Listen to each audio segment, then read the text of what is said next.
2 minutes.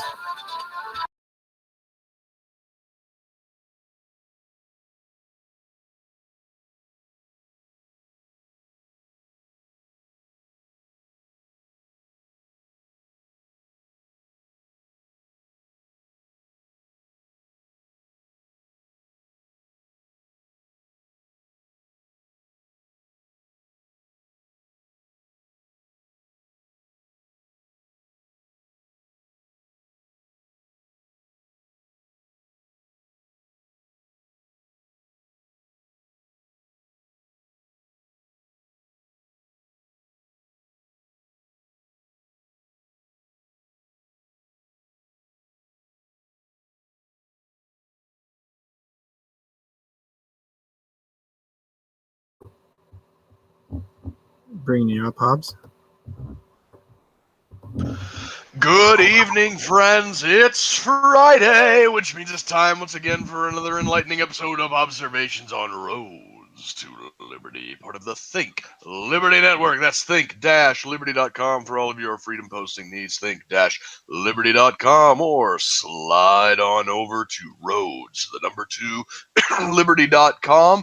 Give us some of your money so we can go and do things in real life, so we can stop being nerds on the internet.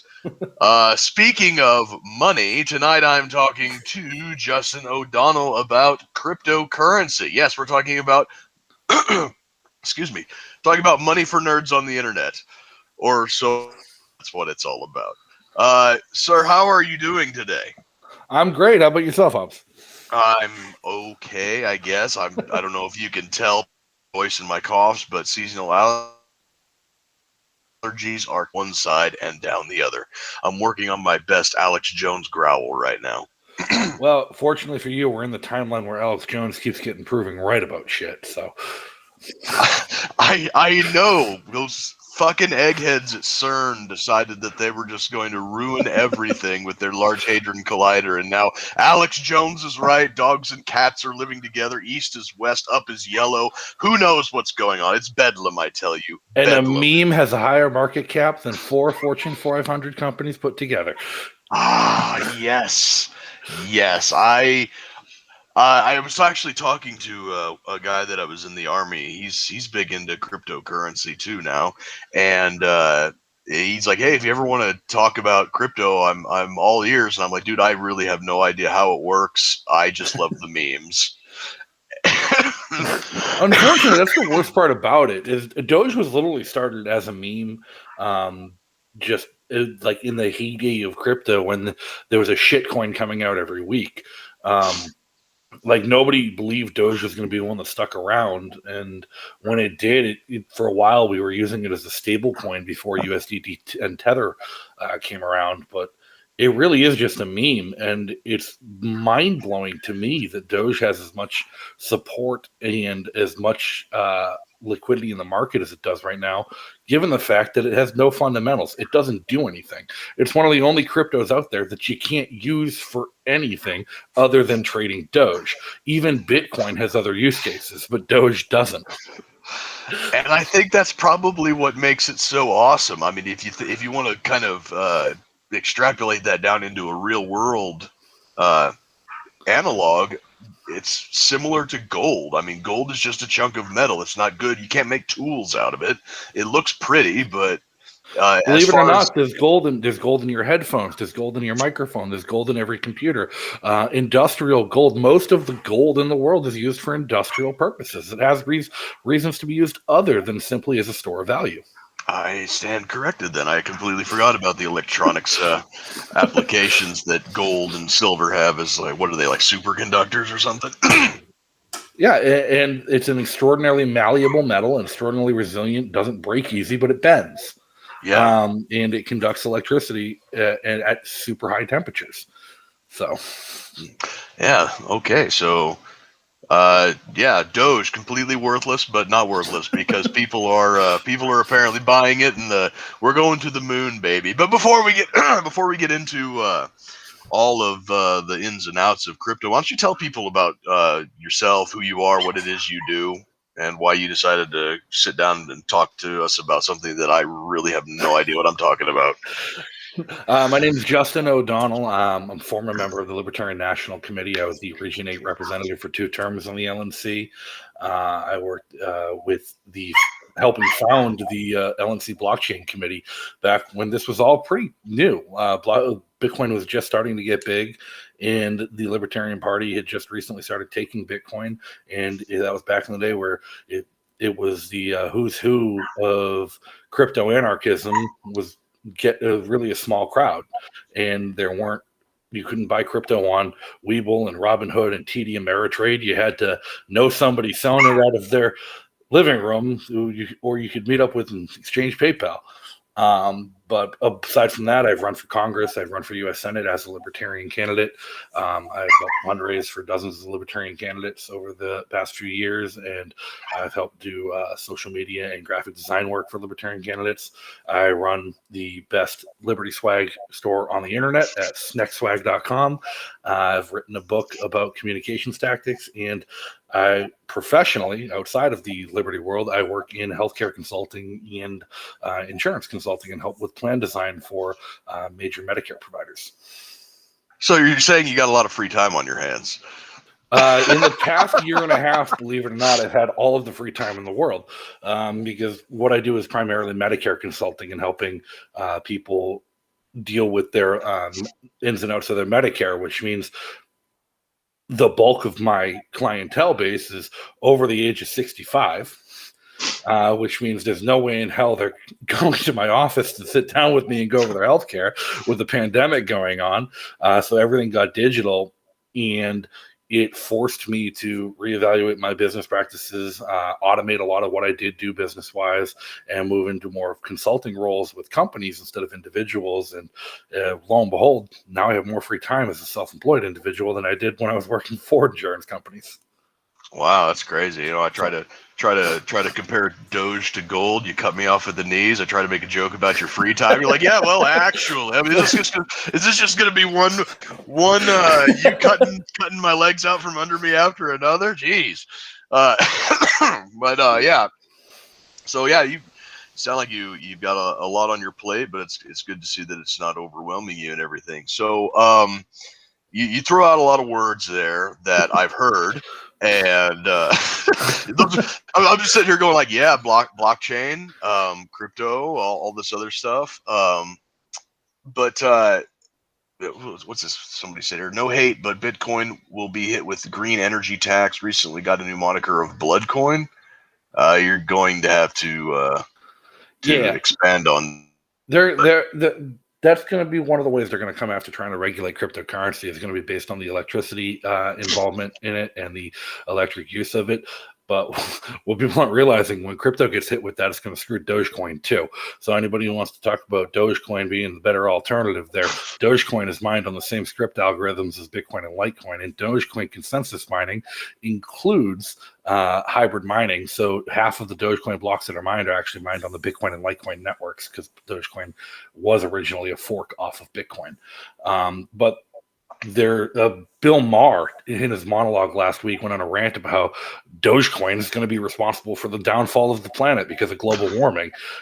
He's not wrong. The energy input into Bitcoin itself is outstanding. And it's one of the reasons Bitcoin is a bad cryptocurrency for anything other than a store of value.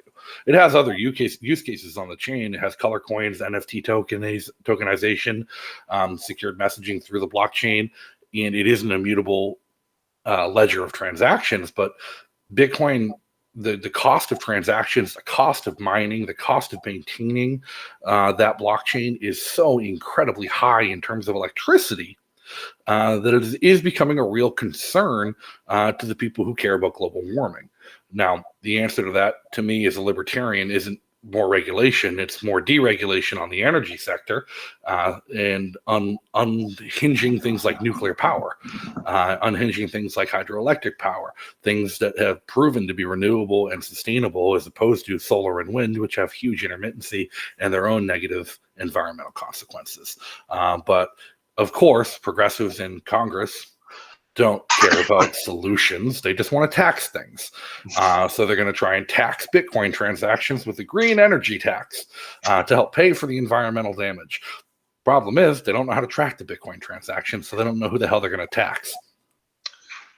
Yeah, it's the global warming thing, much like gun control is for the Republicans. It's a wedge issue. They make a lot of noise about it, but when it comes to actually some solutions, or if they're the people in power, they don't actually want to make solutions, because then one of their biggest talking points goes away.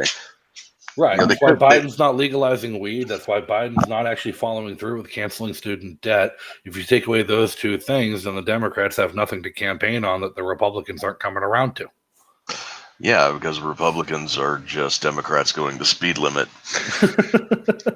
So for now, let's move on a little bit to some of these things, because kind of like what we were talking about in the pre-show, when it comes to all of this stuff, I what any of it means. So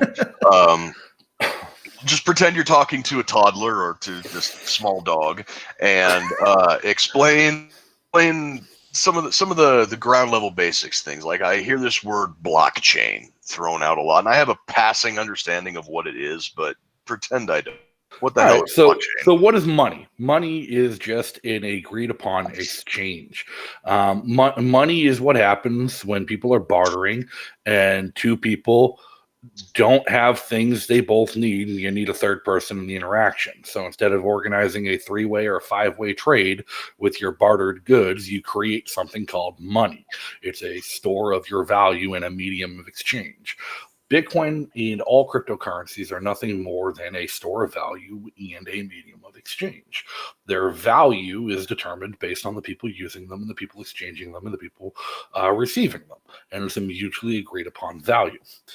What makes that different than what we consider money nowadays is that we know the value of our money is dictated by fiat, where the United States government or the Chinese government or the Canadian government issues currency and tells you what it's worth. But that doesn't stop the market from then just adjusting the prices of things in relation to what the government says the money is worth. What cryptocurrency is, it's an unregulated currency that exists in the digital age, and it wasn't invented by anarchists. It wasn't invented by libertarian nerds. Satoshi Nakamoto gets all of the credit, but Satoshi Nakamoto didn't invent Bitcoin. He didn't come up with the idea of a digital currency. And in fact, in his original white paper where he pitched the idea for the blockchain, which is what he did invent, he references a white paper written by two NSA employees at the National Security Agency, where the United States government had its federal agents researching and investigating new potential for digital currencies in the late 90s. The term Bitcoin was actually coined by the National Security Agency before Satoshi Nakamoto ever thought to go on Reddit or GitHub and get people working on his blockchain program.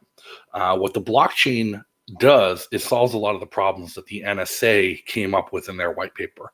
Things like, how do we verify transactions of digital currency? How do we prevent people from double spending digital currency? How do we prevent counterfeiting of digital currency and stuff like that? Those are things that the NSA came up with, and the blockchain was created to solve those problems. And what a blockchain is, it's a decentralized ledger.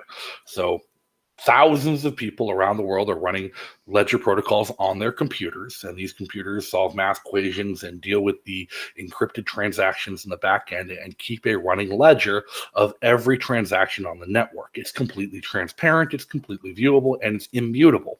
Once a transaction is on there, it's verified by thousands of different computers, and once a consensus of the network verifies that, yes, we all agree this transaction happened, it becomes a part of the permanent record. So that's what blockchain is. It's it's probably stupid of me to put it this way, but it sounds like cloud computing meets record keeping almost.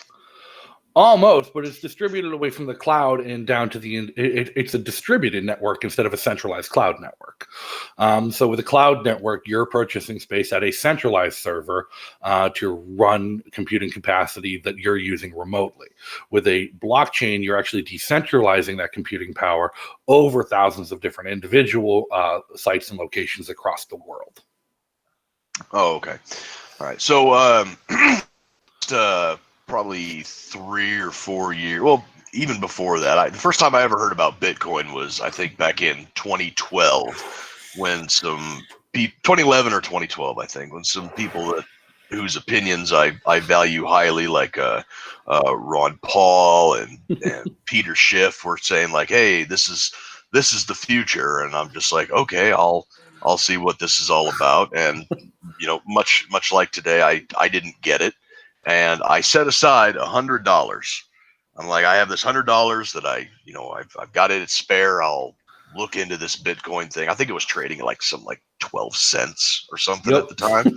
So I set aside this $100, and I'm like, I'm gonna look into this Bitcoin thing. And the more I looked into it, the more confused I got, and I ended up spending that money on probably booze or something. I don't know. So I'd be worth several $100 million right now if I would have dropped that $100 on Bitcoin back in 2011 or 2012. But in the last 3 or 4 years is when I've really noticed this explosion, like almost a giddy enthusiasm amongst libertarian circles about the potentials of not just Bitcoin, but cryptocurrencies in general. And on one hand, the things that you just said about, it's immutable, and it's a finite store of value and everything. That to me partly explains the enthusiasm around cryptocurrencies amongst libertarians, but part of it, I think, is just this sort of kind of a giddiness at the ability to put a thumb in the eye of the Federal Reserve and all centralized currency. Absolutely. I think that's the biggest part of it with libertarians is Bitcoin Cash, Monero, Zcash, Litecoin, all cryptocurrency at its core. Any cryptocurrency, any of the altcoins or alternative currencies, they're distinct and separate from the federal government.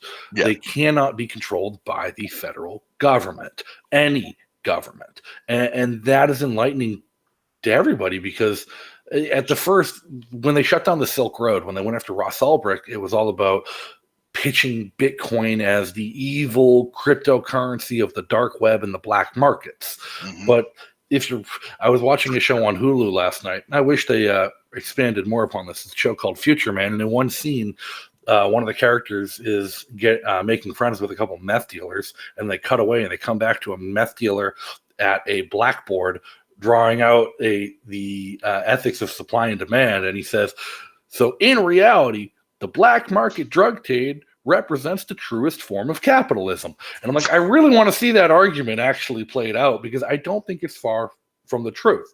The black market, absent regulation and federal interference and governmental interference at any level, is the truest expression of capitalism that we have today. And I think libertarians see these deregulated currencies, these alternative competing currencies in various markets, as the truest expression of a capitalist currency that we have today. Yeah, it's guys like me that just want to stick it to the feds. It's, right. Don't completely understand it, but this is instead of the separation of church and state, it's the separation of government and money, and that is attractive to a lot of people because the U.S. dollar started out as a good thing, and then it's just been slowly devalued, like 98% over the past 100 years. They've introduced 33% of the total market cap of the United States dollar to the circulating money supply in the past 12 months. That's insane. It's inflated by 33% in the past year alone. That is absolutely nuts. Like, getting off of the crypto and into the more just general economics, are we headed to a Weimar Germany, Zimbabwe type situation where it's going to, cost like $1 billion bill for a loaf of bread, or do you think things are going to fall apart long before that? I'm not sure that will ever be the case with the United States. Because what happened with Germany is the way out of the hyperinflation and the way Germany managed to contain their hyperinflation was through fascism, was through government regulation of everyday business, government setting prices, government restricting and regulating competition, government managing the money supply. And what people don't realize is that kind of a fascist management style has been going on in the United States since the 1940s. We've been doing it since shortly after World War II. I don't think the United States government is going to suffer a hyperinflationary issue because people are so willing. The masses are so willing to accept government regulation. We're going to see prices rise. We're already seeing prices rise on things that the government can't really control, that are in the hands of other governments, such as oil prices, imported goods. But a lot of that has to do with tariffs and things that the government is putting on to restrict competition to maintain set prices. The United States government operates a strategic oil reserve where, in the event oil does get too expensive, they can just start cutting barrels out and just start pushing oil out. The United States is a net exporter of oil. We drill more oil in the United States than we use in the United States, and we export it. But most of the oil we use in the United States is imported. It makes no sense, but except for the regulations against refining and using domestic oil here. The United States government has the ability to manipulate our economy to a degree greater than any government other than China at this point. And I think that does give them the ability to stave off a lot of the potential economic crisis simply through manipulation, and not only currency manipulation and market manipulation, but social and cultural manipulation as well. Sure, the money supply went through the roof this year, but demand for a lot of stuff went down significantly when the government told everybody they weren't allowed to work, weren't allowed to drive, had to stay home. Gas prices went through the floor when no one was buying gas. Right. Right. And that kind of is the inverse of something that I've been hearing on a couple of the things that I listen to is that the money supply, we're actually being hit from both ends as far as inflation, especially when it comes to the cost of goods, because on the one hand, you've got the government issuing all of this new currency, both just issuing broad strokes of currency and also all of the stimulus checks that they're doing. So there's a lot more money out there, while also at the same time, you have this labor shortage because people are getting close enough to what they were making at a job through unemployment benefits. So now you have a labor shortage, which in turn makes a supply shortage. So there's more money and less stuff to buy with that money, which is going to kind of hit us with a price increase, from both ends. As far as from an academic understanding, if you want to look at things academically and historically, it absolutely should. The situation that we're in right now should lead to unprecedented unemployment and hyperinflation. However, that's discounting the ability of the government to engage in manipulation and whether or not the government will engage in manipulation. And is that manipulation good or bad? Anybody who's a free market economist is going to say the manipulation is bad, but Keynesians and even socialists are going to say, well, that manipulation is going to keep people from being unemployed and homeless. And so there's both sides of the argument you have to see there, but we've never seen the manipulation happen before. We don't have context for what the end result 15 years down the road after it is going to be. So we might stave off the mass unemployment and the mass hyperinflation through government manipulation, but we don't know what the negative consequences of that are going to be for our kids and our grandkids. Yeah, and also, kind of circling back to the Weimar Germany and the Zimbabwe hyperinflation thing, at the same time that we should be seeing a unprecedented hyperinflation and price increases like they had in Weimar Germany and Zimbabwe, we also have to take into account that those two countries did not have the world reserve currency status, did not have the world's largest economy, did not have a global spanning military that is, let's not kid ourselves. The US dollar isn't backed by gold or oil or even fiat. It's backed by the threat of military force. the good faith and credit of the United States Armed Forces. Exactly.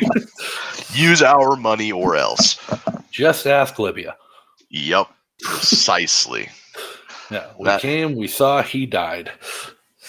And a lot of the rest of the world with it, unfortunately. That's a lot of people point to Harambe being killed as when everything split off and went crazy. but Libya is a strong contender too. That's when things started really kind of spiraling out of control. Libya is a terrifying example of what's wrong with the United States intervention and United States foreign monetary policy. The reason and justification for going into Libya was saying that he was a threat and a terrorist. Okay, he'd been a threat and a terrorist for 40 goddamn years, and nobody gave two shits about it. All of a sudden, though, he announced he was moving Libya off the US dollar as a reserve currency, off the petrodollar, and was going to start issuing a gold-backed currency in Libya. Now we can't have that. The moment he announced he was going to issue a gold-backed currency in Libya, this U.S. fighter jets and drones taking out his palaces, and U.S. special forces on the ground training moderate militias. Well, here we are a few years later, and there's open slave markets on the shores of Libya.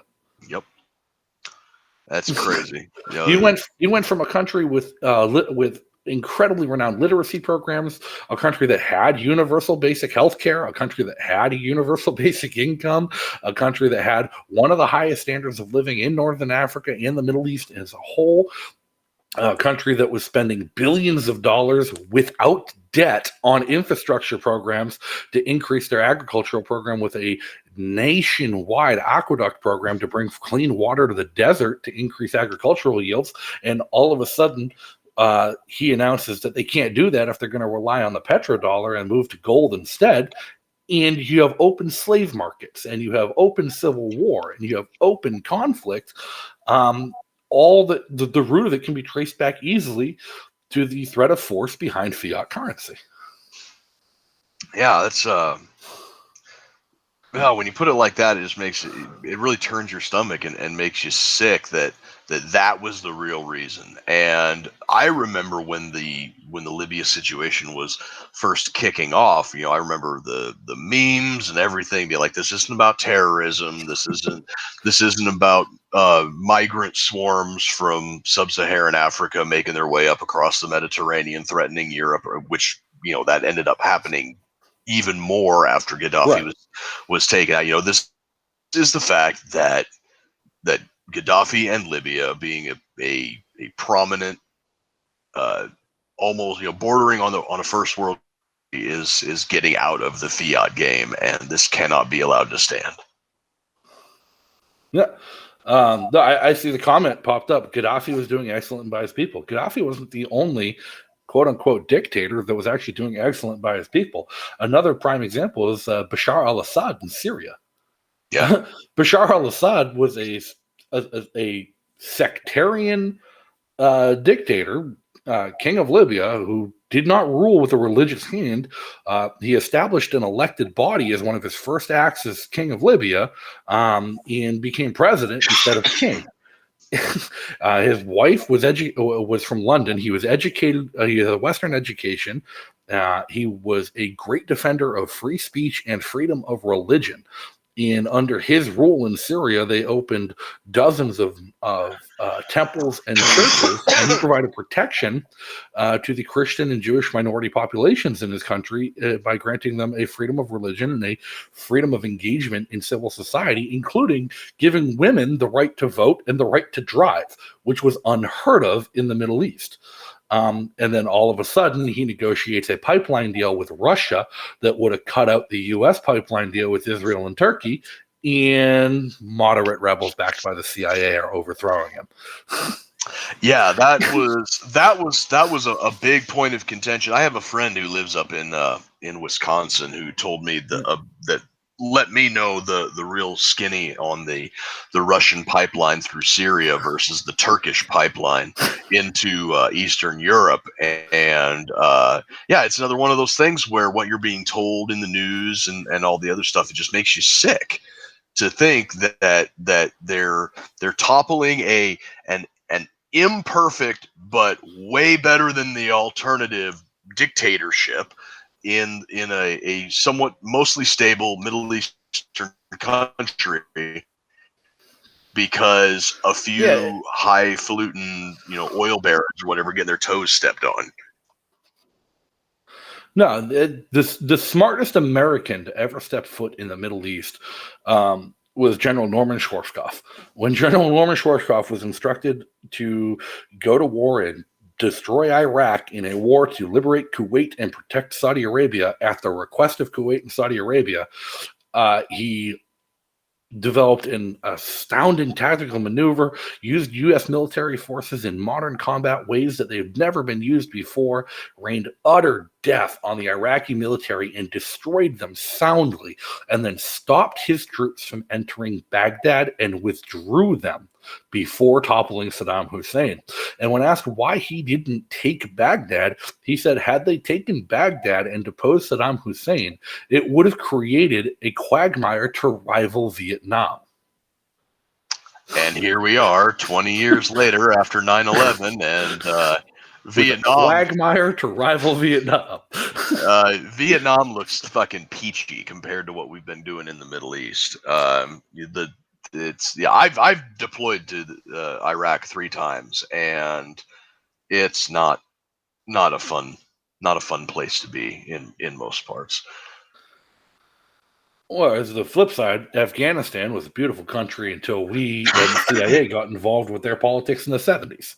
Yeah, and I know I've seen those pictures of Afghanistan and even Iran in the 1970s. Other than the architecture and the ethnicity of the people in the photos, you'd swear you were looking at Western Europe. But here we are. Yeah. Countries not allowed to develop, countries not allowed to basically determine their own course of history without involvement from the United States banking system. Right. It's a really sad state of affairs, and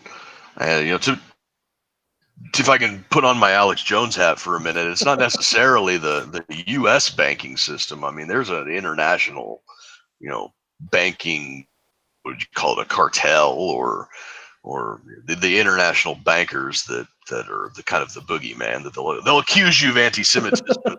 Tell about what's on their mind than it is about yours. But yeah, it's the Adam down here in the comments said the Rothschild central bank system. It's what, like North Korea and Iran are the only 2 countries that aren't on that banking system now anymore, or something like that. And those are the 2 countries that we've got the most trouble with.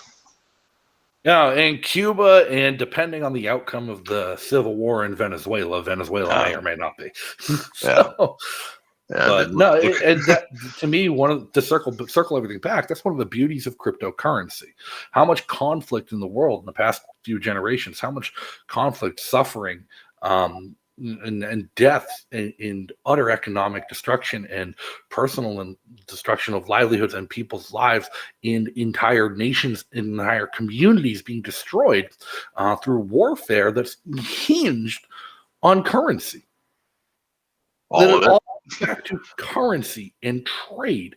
And if we were to get to the point where cryptocurrency, not a particular one, not Bitcoin Cash, not Ethereum, not Monero, but cryptocurrency in general, and the concept of multiple competing independent currencies were the dominant form of trade in the global economy outside of the sphere of influence of government, that would take away one of the main manipulatable factors that governments have to oppress people. And that's why there's such a concerted effort to demonize it as the currency of choice for drug dealers and hitmen, right? Oddly enough, at the time, Bitcoin was the worst currency for drug dealers and hitmen because it's on an immutable public ledger. The whole thing works because every transaction is public, which means every transaction with Bitcoin is traceable. It's trackable. It's not easy. But with the resources of a government and a forensic accountant, you can go over and figure out what Bitcoin came from where and to who it was spent. It's That's what made it so bad. That's why they had such an easy time tracking Ross Ulbricht. That's why they had such an easy time shutting down the Silk Road. And then after the Silk Road, they shut down Dream Market. And after Dream Market, they shut down Dream Market 2. And after Dream Market 2, they shut down Tor Dreams. Like, there's a new Silk Road website that pops up every year, but they have no trouble killing it and shutting it down when they use Bitcoin, because Bitcoin's ledger is public and transparent. Now, there are other cryptocurrencies out there that aren't. Monero, Zcash, Bitcoin Cash has the Cash Shuffle feature forked into its blockchain, where those transactions can be private and can be hidden from the eye of government. But it's amazing that at the time where crypto first became known to the general public, they advertised it as the currency of choice for drug dealers, when it was the worst possible currency for drug dealers to use. Yeah, you brought up the Cash Shuffle, and I was going to ask about that. There was something that I heard about. It might have even been on Silk Road. I don't remember exactly what it was, but there was some website offering a service where, like, you would have your Bitcoin and you would just put it into a large public vault, I guess you'd call it, and with people from all over the world, and it would get jumbled up, and then you would get one Bitcoin back, but it wasn't the same one that you put in. As all the inputs go in, all the outputs come out. Now, I don't know the tech behind it, so I can't speak to that. I'm not an incredibly tech guy. I'm into crypto for the principles. I'm into crypto for the radical change and the radical threat it presents to the economy, not for the development side. I've only recently started to learn how to code myself, and the only reason that was because I decided I wanted a feature on Bitcoin Cash, and nobody would listen to me, so I've been teaching myself how to write the feature. But to me, putting something in and getting something out, you still have something coming to you and coming from you. Whereas Zcash has a shielded transaction feature, and on Zcash, the network doesn't register what address sent a thing or what address received a thing. But you sent a thing and you received a thing, and it's a recorded ledger just that a transaction happened, not who was involved. Okay, yeah. So the Cash Shuffle was probably good enough. It was an improvement over the public ledger, for sure. Okay. But to me, it doesn't sound like it'd be that difficult for forensic accountants who, with all of the free time and money the United States government can put behind them, to figure out. Right, yeah. I was just about to say, no, there's no such thing as an unpickable lock, and there's no such thing as an unhackable computer. I mean, I'm sure that these sorts of things would be found out if somebody decided to put the time and effort into it. But for just a regular guy like you or me doing regular guy things, right, that would be good enough to keep from just some piece of shit from like stealing your identity or stealing into your wallet or whatever, right? In theory, if somebody if it was somebody, a layman, an average Joe who just had a grudge and a chip on his shoulder and was trying to prove something, he'd have a hard time with Cash Shuffle. Okay. A federal agent would have a hard time with Zcash's shielded transactions. Okay, but something like a federal agency, like the FBI or the NSA, they could probably crack it given time, right? With the Cash Shuffle, probably. With the shielded transactions, doubtful. Not unless they controlled one of the nodes. If they had, again, the failure of every encryption program is the end user. Yeah. So okay, if you don't control with the with Zcash and Monero and the privacy features they've built into their coins and their tokens, it comes down to, as long as the users on both ends of the transaction maintain proper security encryption, you're good to go. That's interesting. So let me put my tinfoil hat back on here for a minute. And this was something that the last and I talked about crypto. We're talking about what makes it valuable, why people are interested in it outside of the principle. I keep coming back to is if I have $1, even though the value of the dollar has been greatly deflated and inflated and manipulated, and it's not backed by anything other than the good faith and credit of the U.S. Armed Forces, even if I even with all of that being said, if I have $1, I have a dollar. I have it in my hand. It's something physical that I have.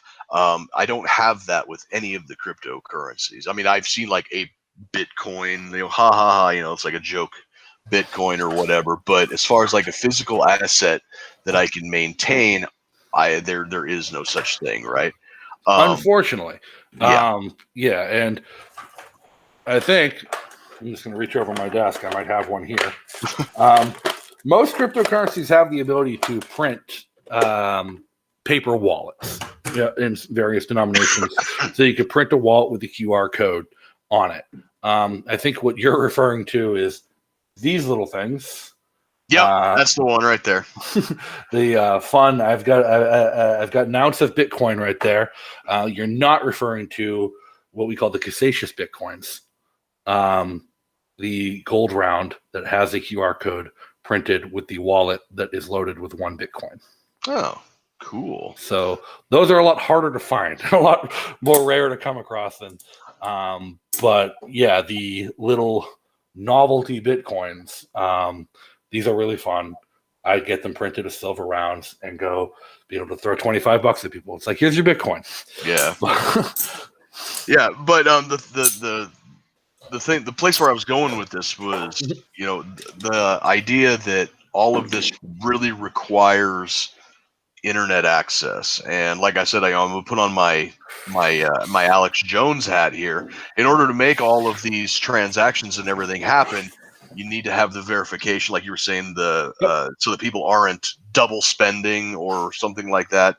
Or, like if it's like, I got my Bitcoin wallet on my hard drive and I pay, but we don't have internet access from going to the next place because that place can't verify. I can go to the next place and double spend or triple spend or whatever until internet access comes up, and then the whole thing gets wonky. But what happens if there is no more internet? What like all of it? I mean like the whole thing. Just like the government kill switch hits the big red button. There's no more internet. Everything is fucked. What happens then? I fully believe that we have reached a stage of technological development where that can never happen. And let me explain. You have people like Elon Musk launching satellites in his free time to bring high-speed internet to Africa and Southeast Asia. And with the Starlink, even up in the mountains in New Hampshire, we have high-speed 5G wireless internet that we didn't 4 years ago here in New Hampshire. It's the deployment has been so rapid, has been so incredible that when you look at things like mesh networking and localized intranets and the ability of individuals to network and create their own internet, like the biggest lie in the world right now is that we need internet service providers. We need Comcast to give us internet. We need companies that are at the beck and call of the United States government for their own very existence, and they're granted regional monopolies to give us that internet. If people want to look into services like Althea and mesh networking and Starlink, there exists alternatives that all the internet does is connect people digitally, and you don't need the World Wide Web for that. Well, that would be, and so you're saying that it's basically impossible, barring something catastrophic like a global or something that just fries everything. Yeah, like a global EMP, sure, that'll do it. But how long until we start rebuilding mesh nets? And at that point, a global EMP, anything that's going to take down the internet, anything that takes away the ability of billions of people to be in communication with each other, will also take away the ability of governments to regulate and manage those people. So I think any circumstance where you're looking at crypto being taken out, you're looking at fiat currency being taken out as well. And that is why I don't just buy crypto. Crypto is not my only holding. I have silver, gold, other tangible currencies. I used to joke that the currency of the apocalypse is going to be 22 long rifle. Yeah. But there's things that you want to look at,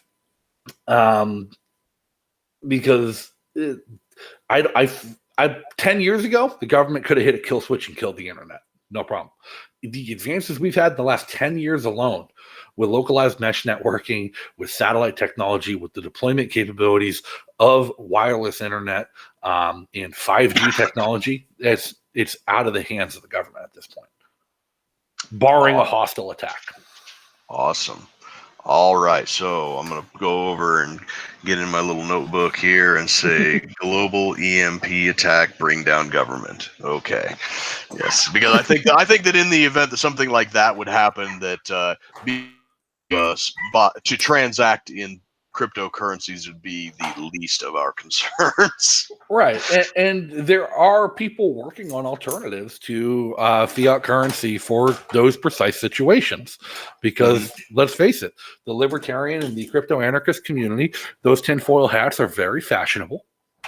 And we wear them as a driving motivation for most of our business endeavors. Just within arm's reach of me, I can grab an ounce of gold or 3 ounces of silver or 2 ounces of sterling silver, 2 ounces of copper, and a 1/1000th of an ounce leaf of gold. Because people manufacture these things for us.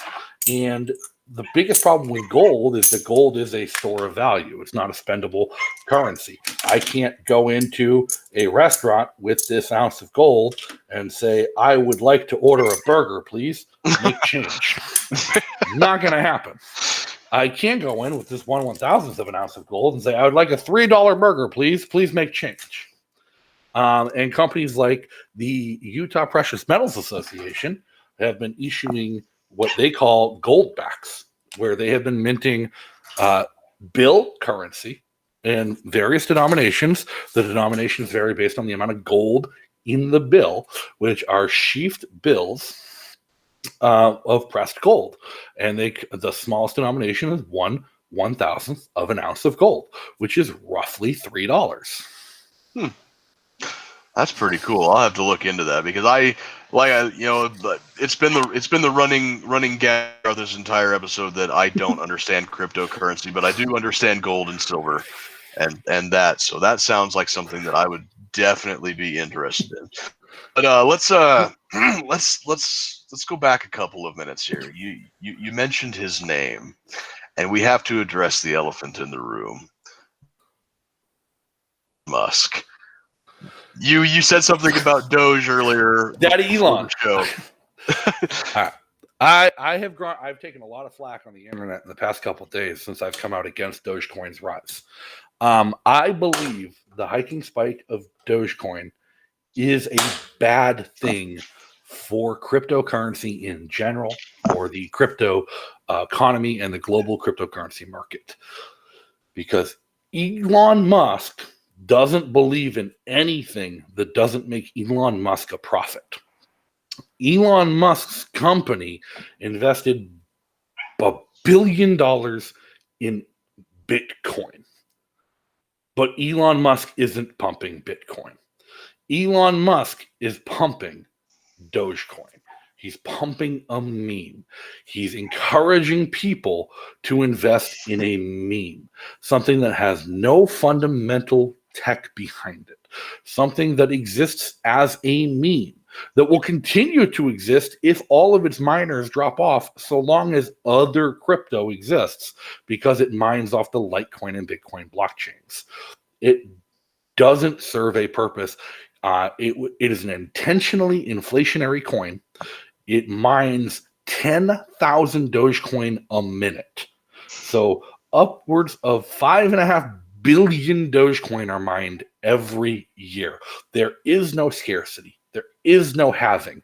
There will only be more Dogecoin produced, which means at these prices, it's looking to pump $3 to $5 billion of artificial wealth with no backing. It's no different than the US dollar at this point, into the economy every single year. And that is bad because the people investing in Dogecoin right now are not people like me. They are not people who understand cryptocurrency. They are not people who've been involved in cryptocurrency since 2013. They are not people who are looking for fundamentals and tech behind the coins they are investing in. They're people who say, oh, Doge go moon. Log on to Robinhood real quick. Buy Doge. It's normals. And I see people saying, this is so great. It's getting the muggles. It's getting the normals. It's getting the people who aren't already here to learn about crypto and get involved in crypto. Except these people are going to lose their homes. They're going to lose their life's savings when Dogecoin inevitably crashes to a penny in the inevitable correction, because that's what Dogecoin is worth. It's worth about a penny. Most of the trade volume is artificial. If you look at the order books on any of the regulated exchanges like Binance or Kraken or KuCoin or anywhere people are actually trading crypto for crypto and withdrawing crypto and using crypto, there is no order volume to support the prices. I could go on, and if I wanted to sell some Doge at 60 cents, I might get 50, 60 bucks out of it before the price drops to 2 cents. Because nobody in those environments actually wants to touch Doge. If you go to Robinhood, Webull, TD Ameritrade, any of these Wall Street brokerages that are selling crypto, Dogecoin prices are artificially inflated, and they don't have the money to buy it back, which is why they're limiting who can sell what, how much you can sell back. Even just today, there was news, Dogecoin got throttled. Robinhood wasn't allowing people to sell their Dogecoin back at its high prices. You have to wait until it crashes for Robinhood to buy it back. But you can't withdraw it and transfer it into a different crypto. The only thing you're allowed to do on these brokerage sites is to buy it from them and sell it back to them. It is a contained artificial environment, and it's manipulating the price in an upward manner that's not supported by actual demand. And when the demand catches up with the inflation here, we're going to see Dogecoin very quickly fall from the 70, 72 cents it's at right now down to the 3 to 4 cents that its market utilization can actually support. And when that happens, and when millions of Americans lose hundreds of millions of dollars to Wall Street hedge funds that are invested in Dogecoin and in Robinhood and in TD Ameritrade and in Wells Fargo, they're not going to blame bad investment decisions. They're not going to blame Elon Musk. They're not going to blame people's lack of education and ignorance. They're going to blame the cryptocurrency market, and they are going to use it as leverage to pass further and more restrictive laws and regulations, make it harder for your average American to get involved in crypto, and use it to criminalize and penalize those who use crypto outside the system. It's so diabolical, isn't it? That's not even the diabolical part. The diabolical part is when they do that. When the value of all cryptocurrencies in the market take a tank and a dive because of these new regulations, that is going to include Bitcoin. That is going to include Bitcoin Cash. That is going to include the $1 billion that Tesla holds in Bitcoin, which is a large part of their company's valuation, which will tank Tesla's stock price, which will allow Tesla and Elon Musk to buy back the remainder of their outstanding public stock at a significantly lower price while writing off the capital losses that they lost on their Bitcoin investment and evading taxes for the next 20 years. And I think Elon Musk is doing this intentionally. I think he knows exactly what he's doing, because this is not the first time he's done it. That's some like Bond villain level shit right there. He did it when he smoked weed on Joe Rogan's podcast. He got fined by the SEC. He got banned from holding a chairmanship on a publicly traded company.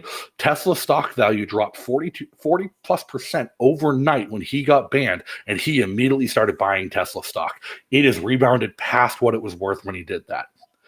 He intentionally tried to crack PayPal when he left his CEO position at PayPal, doing the same manner to crash digital financing and be in favor of banks. And now PayPal was bought back. PayPal came back stronger than ever, and Musk is the one who profited. He has a history of tanking his companies to short sell them on his own. That's pretty insidious. You know, a lot of people just see him as kind of this like weirdly awkward nerd with a lot of good ideas and stuff. But man, that's like some long game stuff. The long game. He started it like he's the guy pitching cryptocurrency and pitching Dogecoin as a deregulated, non-government alternative that he's invested his company so heavily in after starting his company with government grants. Yeah. Like we look at SpaceX as the free market alternative to NASA, but they're so free market, they have nothing but government contracts. Oh, playing devil's advocate, who else but the government can afford those services, though? AT&T, Verizon, anybody who wants to put a satellite in space. The point of SpaceX, when it was being sold as the free market alternative, was to develop a method and manner of putting satellites in space that was less costly and more efficient than NASA. And instead, SpaceX has simply adopted NASA's role in mission and has maintained the same cost. Maintain the same cost? Roughly $10,000 a pound to put something in space. That is unfortunate. So is that something that is that when you say $10,000 to put a pound into space, is that what they're charging, or is that like, that's roughly what SpaceX charges. That's what it used to cost NASA. Yeah, that's the question I'm trying to figure out how to ask here. Because SpaceX has now a government granted monopoly. Right. Yeah. So it can't be a free market alternative if the government keeps anyone from competing with them. Yeah. That's awful. So, all right. So we're coming up on an hour here, and I guess we're going to leave on a somewhat humorous note. How long is it going to be before Elon Musk goes from shady stock market manipulations to enrich himself to crazy moon-based laser to block out the sun? No laser, and I think sooner than people realize. So it's not the moon, it's Mars. I don't think it's a wild conspiracy, because anybody who's read the Starlink, I talk about how great of an idea Starlink is from a technical perspective and what they've done to provide internet and make the internet a permanent presence that can't be countered. In the terms and conditions of Starlink, any municipality, any governing agency that contracts with Starlink to provide internet to their jurisdiction has to recognize the sovereignty of Mars under the ownership of SpaceX and Elon Musk. It's in the terms and conditions. Okay, so how much of that is legit and how much of that is just like some shitlord putting that into the terms of service? Because that seems like some type of shit post in real life. Whether it was a shit post, you put it in there, banking on nobody reading it, it's fucking in there. So